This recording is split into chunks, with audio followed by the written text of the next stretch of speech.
Hello everyone, आज है 24 अगस्त और आज इस वीडियो में हम बात करने जा रहे हैं इंडिया बुल्स हाउसिंग फाइनेंस के बारे में। 131 रुपए का ये शेयर है, 100 रुपए से भी नीचे चला गया था ये।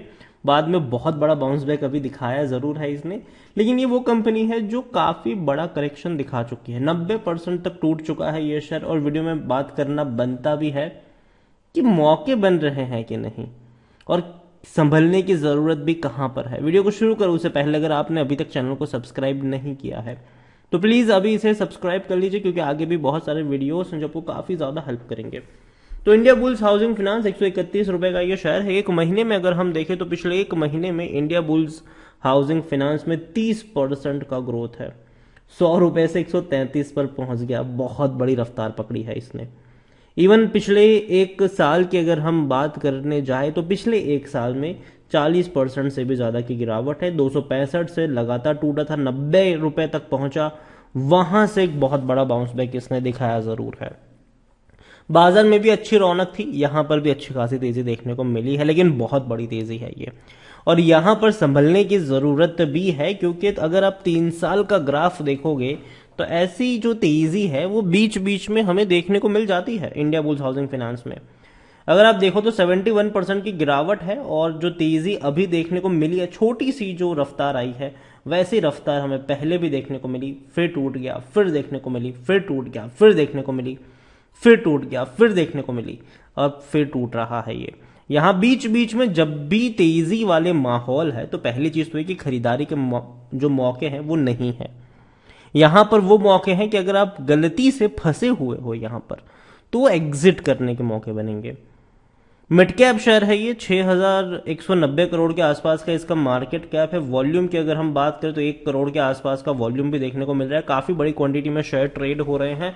और पिछले 10 साल की अगर हम बात करें इंडिया बुल्स हाउसिंग फाइनेंस में तो पिछले 10 सालों में यहां पर डेटा अवेलेबल नहीं, लेकिन 2013 से काफी अच्छा गोल्डन पीरियड था इनका, 2018 तक।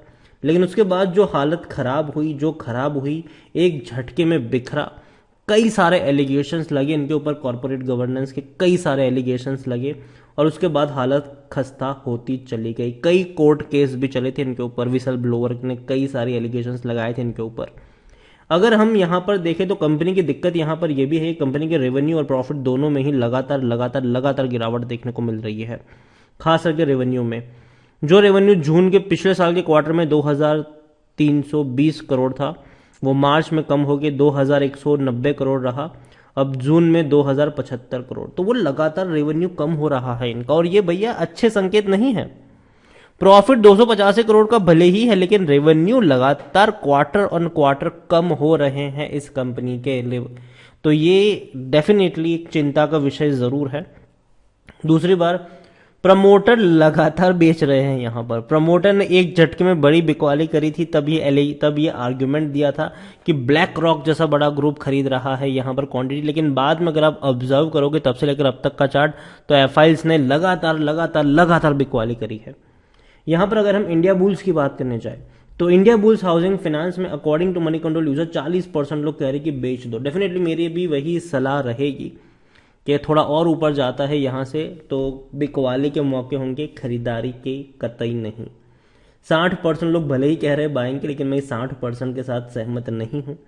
यहां पर अगर आप नजर भी करोगे तो एम्प्लॉय है, 17 जून को बिकवाली करी थी उन्होंने, ओपन मार्केट में 68,000 शेयर बेचे थे। ठीक है, तब से लेकर अब तक डेफिनेटली काफी बड़ी रफ्तार दिखा चुका है ये।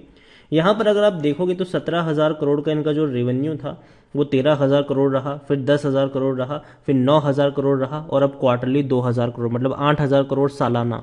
तो ये लगातार नीचे की तरफ जा रहा है ग्राफ।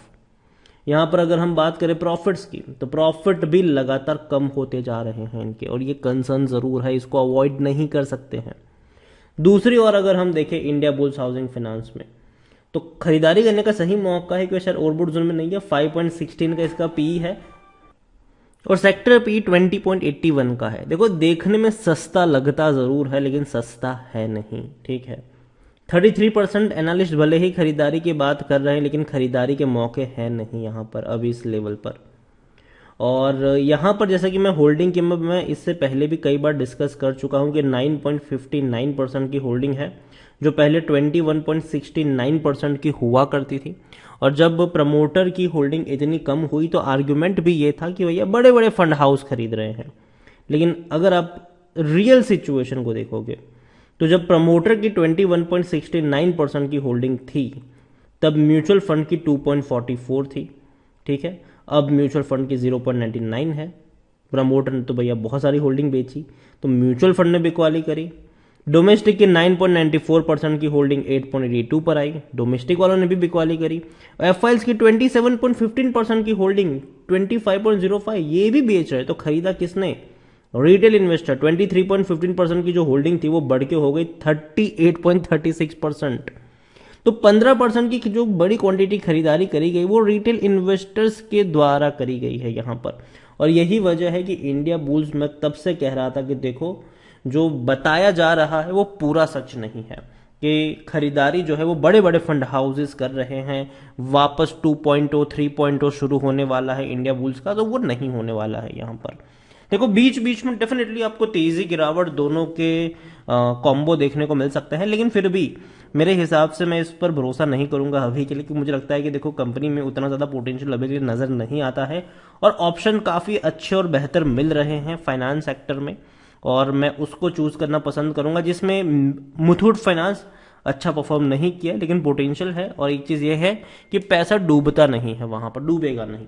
ठीक है, दूसरी ओर एल&टी फाइनेंस, हालांकि अभी मौके नहीं है, लेकिन अगर जिस लेवल पर है वहां से 10-15% की गिरावट आती है तो खरीदारी के मौके भी वहां पर बनते हुए नजर आ सकते हैं।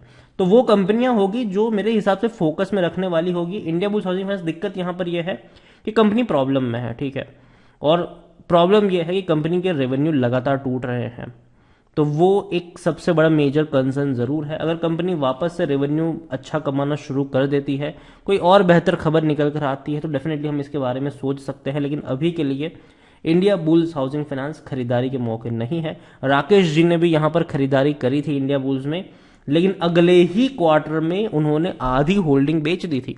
ठीक है, काफी अच्छा शेयर भाग गया था, अगले ही क्वार्टर में आधी होल्डिंग बेच दी। हम सब जानते हैं कि राकेश जी जब खरीदारी करते तो अच्छे कंपनी को लॉन्ग टर्म के लिए होल्ड करते, लेकिन ऐसा उन्होंने किया नहीं था इंडिया बुल्स वाले केस में। अगले ही क्वार्टर में आधी होल्डिंग बेच दी, बाकी की क्वांटिटी को वो अभी भी होल्ड करते हुए चल रहे हैं।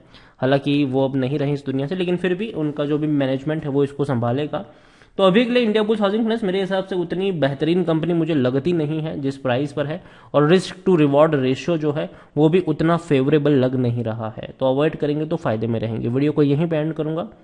पसंद आए हो तो लाइक करो, शेयर करो, चैनल पर अगर पहली बार आए हैं तो प्लीज सब्सक्राइब करें। और इंडिया बुल्स हाउसिंग फाइनेंस के बारे में आप क्या सोचते हैं वो भी आप मुझे कमेंट में लिख कर बता सकते हैं। Thank you.